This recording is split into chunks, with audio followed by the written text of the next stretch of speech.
Bismillahirrahmanirrahim. Assalamualaikum warahmatullahi wabarakatuh. Alhamdulillahirrahmanirrahim. Hamdan katsiran thayyiban mubarakan fi kama yuhibbu rabbuna wa yarda. Asyhadu an la ilaha illallah wahdahu la syarika lahu wa asyhadu anna Muhammadan abduhu wa rasuluh. Sallallahu alaihi wa ala alihi wa sahbihi wa tabi'in wa tabi'ut tabi'in wa man tabi'ahum bi ihsanin ila yaumiddin. Ikhwani fi din rahimani wa rahimakumullah. Barakallahu fikum. Anak-anakku di kelas 7, alhamdulillah di kesempatan kali ini kita bisa bertemu kembali. Insyaallah sekarang kita masuk di pelajaran sirah. Nah, barakallahu fikum.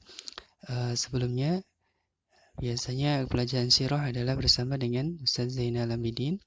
Nah, tapi untuk kali ini pelajaran sirah ya untuk sementara bersama dengan saya dulu karena beliau Ustaz Zainal sudah banyak tugas-tugasnya. Tapi barakallahu fikum.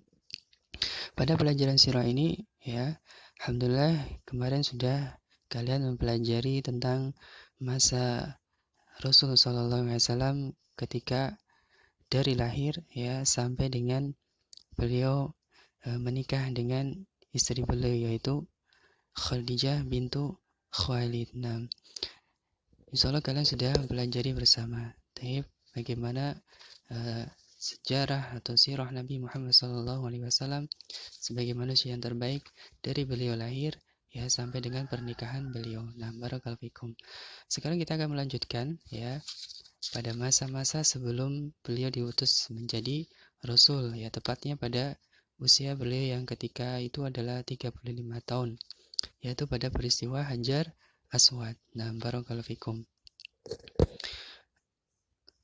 Pada peristiwa Hajar Aswad ya, ketika itu terjadi banjir besar sehingga menjadikan Ka'bah ini rusak ya, maka ketika selesai ya, banjirnya sudah selesai kemudian diperbaiki, maka ya sampai pada waktu ya, akan meletakkan Hajar Aswad pada tempat yang semula ya, maka para kabilah-kabilah Arab itu berselisih ya, mereka merasa yang paling berhak untuk meletakkan Hajar Aswad ke tempatnya yang semula ya, karena batu Hajar Aswad adalah suatu yang sangat mulia ya. Nah, barakallahu fikum.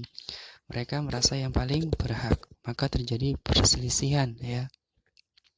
Sampai-sampai mereka ya saling bersitegang ya, bahkan udah siap untuk saling berperang ya. Akhirnya ya, tokoh yang paling tua di antara mereka yaitu yang bernama Abu Umayyah bin Mughirah Al-Makhzumi ya, itu mendapatkan ilham dan berkata, "Wahai Quraisy, jadikanlah seorang yang pertama kali masuk ke masjid ya, Masjidil Haram ya, sebagai pemegang di antara kalian ya. Yang pertama kali masuk Masjidil Haram yang menemui kalian sebagai penengah di antara kalian." Nah, jadi Abu Umayyah bin Al-Mughirah ini memberikan solusi bagaimana kalau orang yang pertama kali masuk ke Masjidil Haram ini dialah yang akan menjadi penengah di antara kita.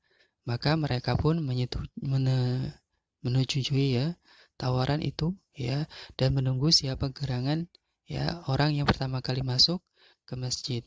Dan ternyata orang yang pertama kali masuk ke masjid adalah Muhammad Shallallahu Alaihi Wasallam ya. Setelah itu mereka melihat beliau dan berkata ya, ini adalah orang yang terpercaya, kami setuju dan dia adalah Muhammad Shallallahu Alaihi Wasallam. Nah, qadarullah, Allah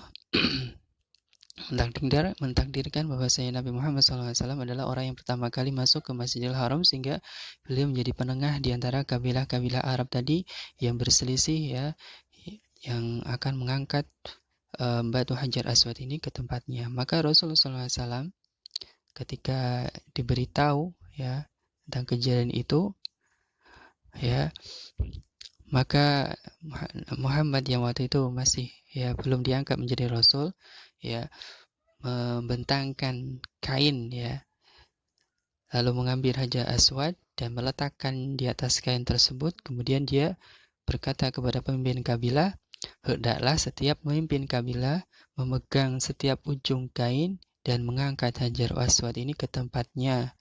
Ya, setelah itu Nabi Muhammad SAW pun dengan tangannya sendiri yang meletakkan kembali ya Hajar Aswad ke tempatnya semula. Nah, jadi Hajar Aswad itu ya diangkat oleh dengan selembar kain, kemudian para pemimpin kabilah itu ya ikut mengangkat semuanya ya, sehingga mereka masing-masing ya merasa sudah mengangkat Hajar Aswad tersebut.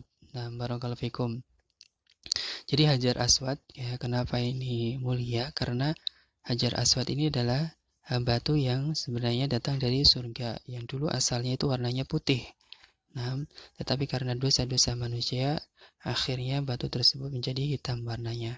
Ya, sebagaimana dalam hadis yang sahih riwayat Tirmidzi ya, yang dikatakan oleh Hafidz Abu Zahir bahwasanya hadis ini adalah hadis yang hasan. Taib barakallahu fikum.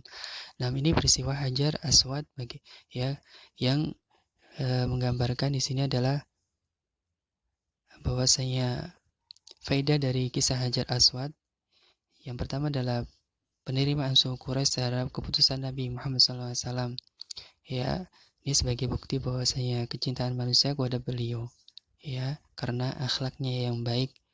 Nah, sehingga beliau diberi gelar Al-Amin. Kemudian tadi solusi Nabi Muhammad SAW untuk mengangkat Hajar Aswad ya dengan kain sehingga semua kabilah itu bisa ikut mengangkatnya. Ini menunjukkan tentang kebijaksanaan dan juga ketajaman pemikiran beliau Shallallahu Alaihi Wasallam. Nah, kemudian dengan peristiwa itu akhirnya Nabi Muhammad SAW pun menjadi perhatian ya manusia pada waktu itu. Nah, barakallahu fikum. Ini tentang peristiwa Hajar Aswad ya, yang dengannya Rasulullah SAW menjadi terkenal. Nah, kemudian setelah itu kita masuk di peristiwa yang selanjutnya ya, yaitu Rasulullah SAW menyendiri di Gua Hiro. Apa sebabnya? Karena beliau Shallallahu Alaihi Wasallam itu merasa tidak enak, kayak tidak suka dengan perbuatan kaumnya, kaum musyrikin Quraisy ya, terutama penyembahan mereka terhadap berhala. Ya, beliau dari kecil itu belum pernah menyembah kepada berhala karena beliau tidak suka dengan penyembahan terhadap berhala tersebut. Nah, sehingga beliau menyendiri di Gua Hiro. Nah, Gua Hiro adalah tempatnya seperti ini ya. Gua Hiro itu tepatnya adalah berada di gunung yang disebut dengan Jabal Nur, yang tingginya itu sekitar 281 meter. Jadi lumayan tinggi ya, dengan panjang pendakian sekitar 645 meter. Jadi lumayan jauh ya pendakiannya. Ini Gua Hiro. Nah, beliau sering di sini ya untuk menyendiri. Nah, karena tidak suka dengan perbuatan buruk kaumnya, khususnya penyembahan terhadap berhala. Hari ini sering beliau SAW lakukan, terutama di bulan Ramadan, ya sampai akhirnya turun wahyu yang pertama. Nah, jadi turun wahyu yang pertama yaitu surat Al-Alaq 1-5 sebagai tanda beliau diutus menjadi seorang nabi dan rasul. Nah, barakallahu fikum. Taib, ini saja di pelajaran kali ini. Mudah-mudahan bisa bermanfaat. Nah, dan mudah-mudahan dari peristiwa-peristiwa yang dialami Rasulullah SAW menjadikan kita semuanya semakin mengenal dari sirah Nabi Muhammad SAW dan menjadikan kita untuk semakin mencintai beliau ya, karena perjuangan beliau tidak mudah dalam menyebarkan agama Islam ini. Dari barakallahu fikum, subhanakallahumma hamdika asyhadu an la ilaha illa anta astaghfiruka wa atubu ilaik. Assalamualaikum warahmatullahi wabarakatuh.